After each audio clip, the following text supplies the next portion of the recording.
sou Cláudia Santos, jornalista, e a partir de agora você está ouvindo o Pernambucast, o podcast da revista Algo Mais. Nessa temporada, a gente está trazendo para vocês entrevistas sobre o tema gestão e carreiras.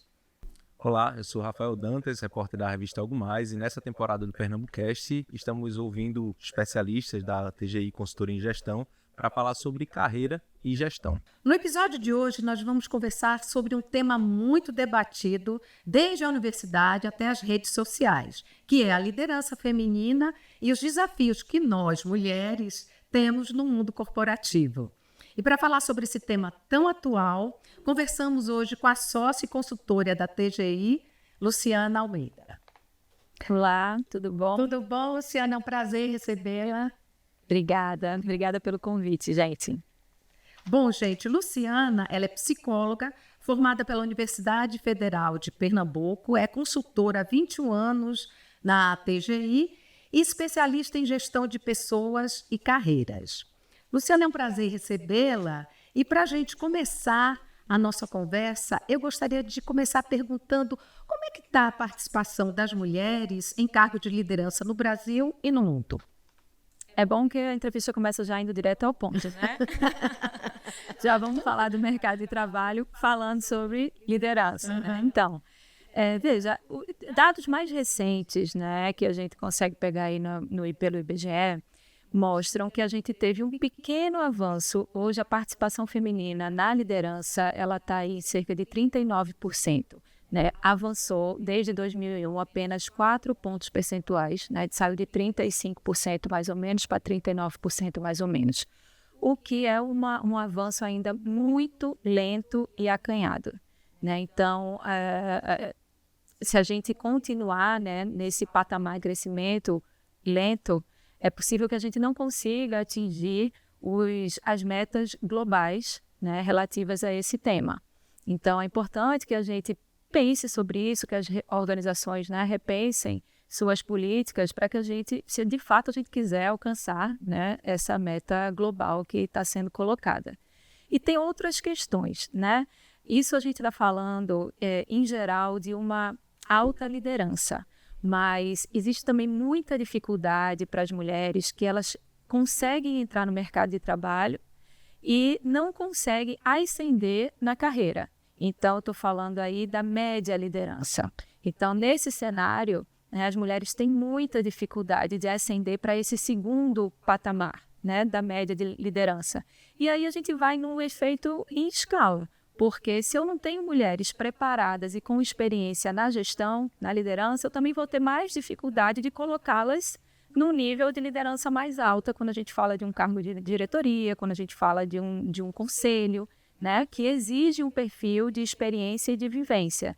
Então, a gente precisa pensar em toda essa estrutura, né, de gestão, desde a base até o topo, quando a gente fala desse tema, né, das mulheres na liderança. Uma outra questão que também me chama a atenção, né, que eu fiquei um pouco impressionada com esse dado que eu vi recentemente, de que a gente teve uma regressão pós-pandemia, quando eu digo as mulheres, de quase 30 anos em relação ao mercado de trabalho. Poxa vida. Né? Porque nesse cenário de crise, são as mulheres que, em primeiro lugar, abrem mão dos seus lugares, né, e das suas carreiras para cuidar, né, da casa, da família e etc., né? Como a gente sabe que aconteceu muito nesse tempo de crise. Luciana, faz tempo que a gente já trata sobre essa baixa ocupação, né, das mulheres nos cargos de liderança e nesse desenvolvimento profissional. Quais são os motivos que levam as mulheres a ter tanta dificuldade, né, de subir na carreira, de ocupar posições de liderança? São vários, Rafa, desde preconceitos e mitos, que a gente tem alguns aí para exemplificar, como questões mais estruturais, né, da realidade das mulheres na sociedade como um todo.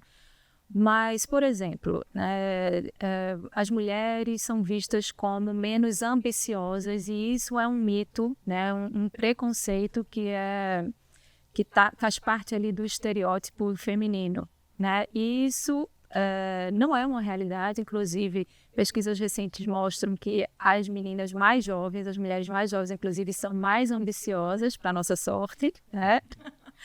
Mas que tem uma associação aí que se faz entre mulher ser ambiciosa, se relacionar com ser interesseira, que fragiliza, né, esse perfil de ambição quando se relaciona com as mulheres. Outros preconceitos são mais comuns que a gente vê, né? O fato das mulheres engravidarem, né? A gravidez. Muitos empresários, é muito comum que a gente vê empresas que não querem nem contratar, né, mulheres que corram risco de, em curto espaço de tempo, engravidar. Né? Então, é importante a gente também pensar sobre isso. Isso é uma realidade, as mulheres engravidam, mas isso não precisa ser levado como uma problemática. Né? Tem outras formas de lidar com a situação. Né? Enfim, tem as mulheres também, né, aí estruturalmente falando, são quem cuidam das famílias. Né? Então, existe aí o que hoje em dia está sendo chamado de economia do cuidado, né, de um trabalho invisível que as mulheres fazem, que não é levado em consideração, mas que toma muito o tempo. Então, isso é uma realidade estrutural da nossa sociedade que também acaba afastando as mulheres do mercado de trabalho. Né? O tempo que ela tem que dedicar, às vezes, muito maior do que o tempo que o homem dedica a esses afazeres domésticos, né? Ao cuidado com a família e com os filhos, de um modo geral. Né? Então, esses são alguns dos atrapalhos, né? Dos preconceitos e das dificuldades que as mulheres enfrentam. São muitos desafios. Pois é, essa questão da sobrecarga de trabalho, né, ela realmente é um dos principais fatores mesmo, né, que impedem o crescimento da mulher no mercado de trabalho. Agora, como é que a gente resolve essa questão, Luciana? O que a sociedade e as empresas podem fazer por isso, né? Você, por exemplo, é favorável ao aumento da licença paternidade? Olha, eu acho que, respondendo a sua primeira provocação, né, como é que a gente resolve, o que a gente pode fazer com essa sobrecarga, ela existe, né? Eu acho que a gente está no momento de tentar desconstruir essa mulher que, durante muito tempo, a gente achava que o bom, né, o bacana, era ser essa mãe guerreira, essa mulher que consegue equilibrar todos os pratos como o malabarista, e não deixar nenhum prato cair. E aí ela era, né, de fato, era quem era bem-sucedida, quem conseguia. Mas isso traz um custo altíssimo, né? A gente tem que conseguir desconstruir isso, porque as mulheres estavam entrando no nível de exaustão, de burnout, de ansiedade, né, e de dificuldades com a sua saúde mental, né, altíssima. Então, hoje a gente já consegue olhar para esse cenário, né, com uma crítica a esse estereótipo que se formou em torno das mulheres, né? E a gente precisa saber recuar e entender que o nosso valor não vai estar na quantidade de coisas que a gente conseguir dar conta ao mesmo tempo, né? Não é por aí. Então, a gente vai precisar mesmo, né, entender essa sobrecarga com outro olhar. E as empresas podem sim contribuir, né? Eu acho que existem várias alternativas que a gente pode entender que as empresas ajudariam, né, nesse processo. A licença paternidade, como você perguntou, ela vem, assim, no início, lá atrás, eram 2 dias, né? Mais ou menos ali em 1988 passou a ser 5 dias. Hoje em dia já tem algumas empresas que são associadas a uma organização que consegue dar até 20 dias, né? Mas são pouquíssimas ainda, mas consegue dar até 20 dias de licença paternidade. Bom, isso é uma pauta importante porque já inclui o homem num outro lugar de cuidado junto a essa mãe, né? Que fica em casa e que tem o principal papel de cuidar da criança, do recém-nascido. Então, a licença paternidade é uma pauta importante para ela ser discutida, né? Mas também não é o que vai resolver única e exclusivamente, né? Além dessa sobrecarga, né, de trabalho sobre as mulheres, né, sejam elas líderes ou não estando ocupando as posições de liderança, Uma coisa que a gente sempre escuta falar é sobre a diferença salarial entre homens e mulheres no ambiente corporativo. Hoje, como é que está esse cenário, né, do salário do homem e da mulher no mercado de trabalho? A diferença salarial acompanha essa trajetória, né? A gente vê ainda, como a gente falou lá no início, alguma evolução das mulheres nesse mercado e em cargos de liderança, mas ainda acompanhada por uma diferença salarial significativa, né? Hoje, o último dado do IBGE, né, que eu consegui ter acesso, fala de uma diferença salarial de 22% entre o salário dos homens e das mulheres. Então, significa que o salário da mulher ele é em torno de 78% do salário de um homem, né? Então, isso ainda é uma realidade. Certo. Além da questão da sobrecarga, né? De que outras formas as empresas podem contribuir para ter um ambiente mais inclusivo para as mulheres, né? A gente vê, por exemplo, nos processos de seleção, né? Ninguém pergunta para um homem quantos filhos você tem, se você viajar a trabalho, com quem eles vão ficar, mas isso para as mulheres é muito perguntado, né? Nunca perguntaram para mim. Olha aí, tá vendo? Você nunca foi entrevistado por mim, viu? Então, o que as empresas precisam fazer para criar uma nova cultura, né? Veja, eu entendo, Cláudia, que essa cultura ela precisa acontecer de cima para baixo, né? Primeiro precisa se ter uma conexão com alguns valores que vão permear essa cultura, né, de mais respeito, equidade, né, justiça. Então, quando eu estabeleço valores, né, e eu, a partir da alta liderança, consigo ser exemplo e começar a influenciar no dia a dia para que essa cultura se perpetue, eu tenho um primeiro passo e talvez um dos passos mais importantes. Porque são esses valores que vão passar a orientar todas as outras ações, né, que vão ser pensadas desde um processo seletivo, né, até um processo de repensar o encarreiramento, né, esse passo a passo de construção de carreira dentro da organização, até as políticas de treinamento para poder permitir que as pessoas sejam, de fato,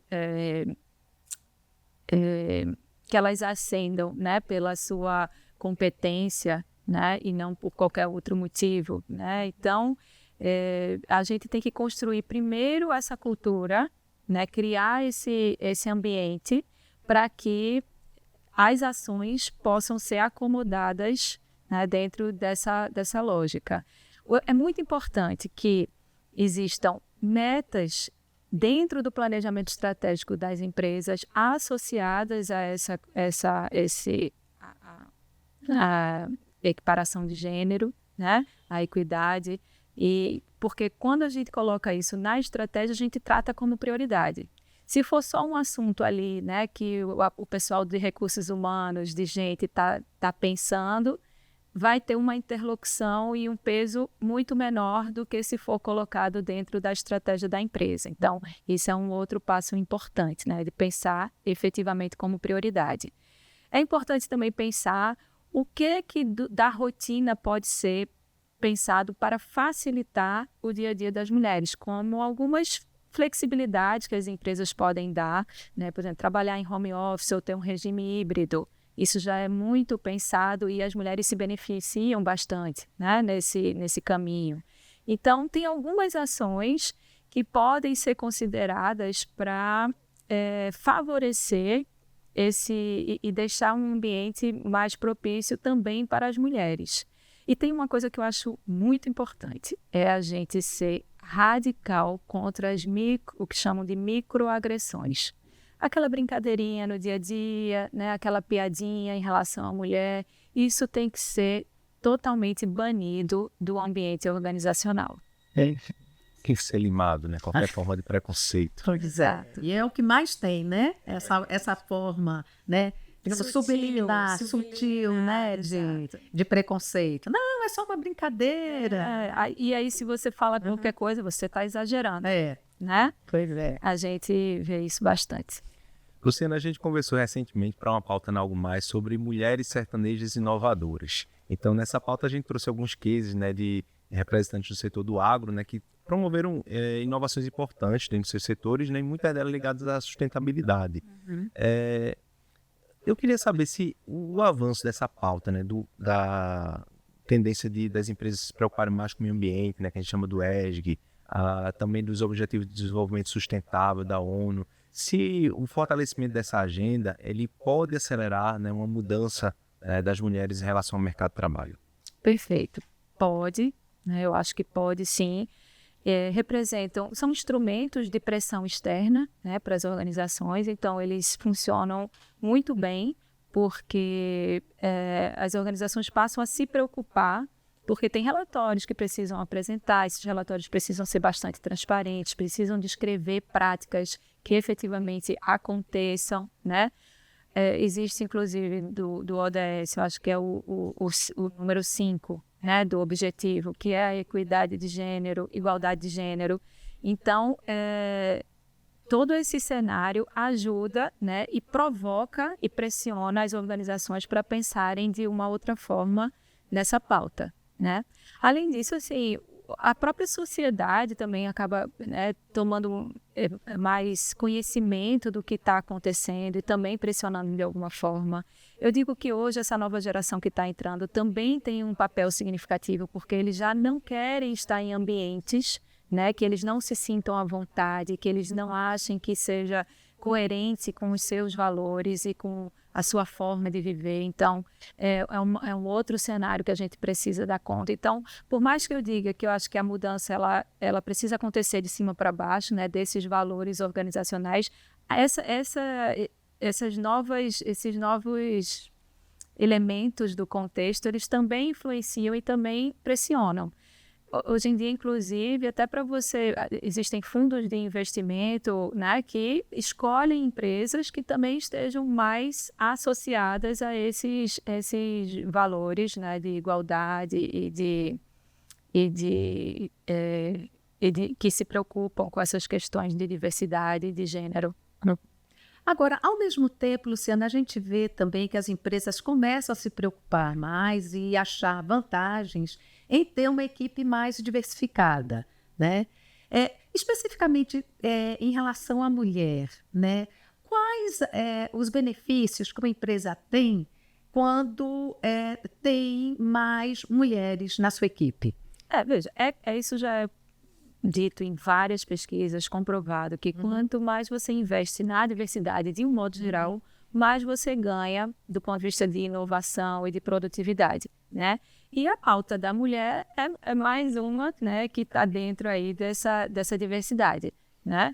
Então, eu acho que as empresas têm conseguido observar isso na prática e vendo as vantagens e os ganhos, né, que tem quando amplia o seu leque, né, para que essa questão da diversidade seja tratada de uma outra forma.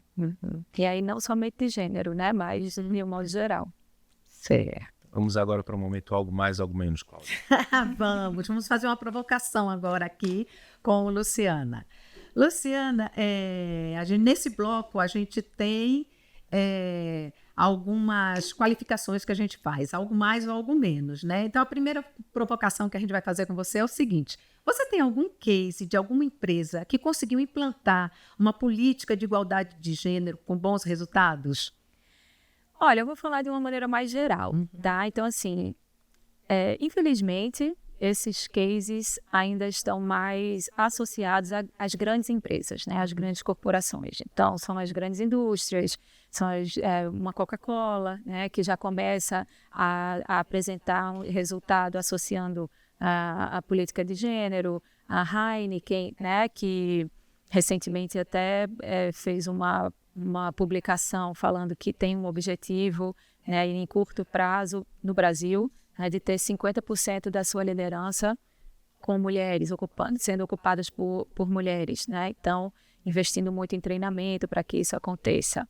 A gente tem aí uma Magalu que gerou todo aquele burburinho quando falou do seu processo seletivo, que ia, né, ser muito voltado apenas para a contratação de mulheres e mulheres negras, no caso, né, na época. Então, assim, são essas grandes empresas, né, que a Natura, né, é um case fortíssimo, né, que vem se preocupando cada vez mais em associar políticas e associar a sua imagem, né, e vendo isso como um grande benefício, né, de mercado e de resultado. Então, assim, essas grandes corporações, elas já vêm conseguindo bons resultados com esses investimentos que vêm fazendo. Certo. Agora, do outro lado da história é o algo menos, né? Então a gente faz uma provocação, né, de se tem algum case também de alguma empresa, né, que perdeu o bonde da história, né, não se beneficiou da diversidade. E eu sei como essa é uma pergunta mais complicada, né, de ser uma empresa especificamente. Se você quiser também falar de algum setor, né, que tem mais dificuldade, qual é o algo menos que você diria sobre a inclusão das mulheres? Pergunta difícil mesmo essa. Olha, eu acho, olhando para os setores de um modo geral, eu acho que hoje onde a gente ainda está muito aquém, né, da participação feminina, de ver mulheres em lugares de destaque e de fala, é a política. Né? A gente ainda não tem uma representação significativa na política, né? Isso é notório, e eu acho que a gente ainda tem um longo caminho pela frente. Aqui em Pernambuco, inclusive, a gente está um ponto fora da curva, pelo menos no executivo, né? Que se for para o legislativo também, é super aquém essa participação, né? Mas, de fato, é muito baixa, né, a representação feminina aqui no Brasil nesse setor. Apesar dos esforços, as leis, né? Mas mesmo assim, ainda é muito, muito pequena mesmo essa participação. A gente faz matéria sobre isso faz tempo. Né, Faz. E agora, na conclusão aqui da nossa entrevista, a gente tem um bloco que é sobre uma dica. Uma dica, ou pode ser de filme, de série, de livro, sobre o tema da entrevista, que é a condição da mulher, né? Eu, da minha parte, vou arriscar aqui uma indicação, né? Eu teria vários livros, tem muitos livros interessantes sobre esse tema, mas eu vou indicar um filme que acabou de sair em cartaz dos cinemas, mas que você pode ver no streaming, que é Pobres Criaturas. É um filme muito interessante porque ele faz uma analogia com a história do Frankenstein. Só que a criatura recriada, revivida, é uma mulher. É uma mulher chamada Bella Baxter. Né? Agora, acontece que ela já vem num corpo, né, de uma mulher adulta, mas tem a mentalidade de uma criança, né, e precisa aprender tudo.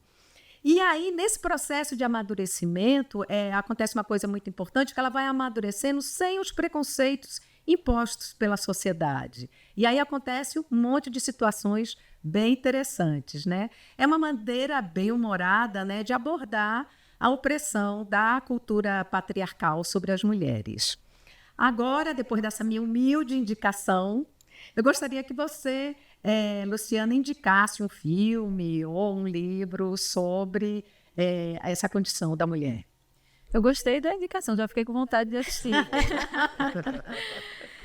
Olha, eu vou também indicar um filme talvez mais conhecido, né? Porque foi bastante falado na época, com Regina Casé, Que Horas Ela Volta. Ah, é maravilhoso. Então, é um filme que para mim marca, né? Porque fala de uma mulher pernambucana, nordestina, que está em São Paulo fazendo trabalhando para sustentar a sua família à distância, né? A sua filha à distância, e que ocupa, né, em São Paulo esse lugar da cuidadora da casa, né, de quem cuida do filho e dos afazeres domésticos de uma família de classe social mais alta. Né? Então é um filme muito gostoso de assistir, engraçado, mas que traz uma crítica social importante. Ah. É uma mensagem bastante sensível, né? E Regina Casé está ótima, né? Tá maravilhosa. Boa, né? Bom, depois dessa dica de Luciana, nós queremos agradecer aqui a participação dela no Pernambucast, né? E desejamos a você que nos acompanha também, muito obrigado. E qualquer comentário você pode deixar aqui no nosso canal do YouTube, né? E também pode nos acompanhar pelo Spotify, pelo Instagram, para saber de tudo o que é Algo Mais e o Pernambucast está produzindo. Esperamos que vocês tenham gostado do episódio. Se quiser mandar algum comentário, pode mandar também para o nosso e-mail, né, Cláudia? É claudia@algomais.com ou rafael@algomais.com, e a gente vai ter o prazer aqui de trazer alguma pergunta ou algum comentário seu também nos próximos episódios. Luciana, quer deixar o seu último recado? Também agradecer a gente estar falando aqui dessa pauta tão importante. Também, se alguém quiser fazer alguma pergunta ou me seguir lá no Instagram, @luciana.almeida.santos. Obrigada, gente. E é isso, gente. Tchau e até o próximo episódio.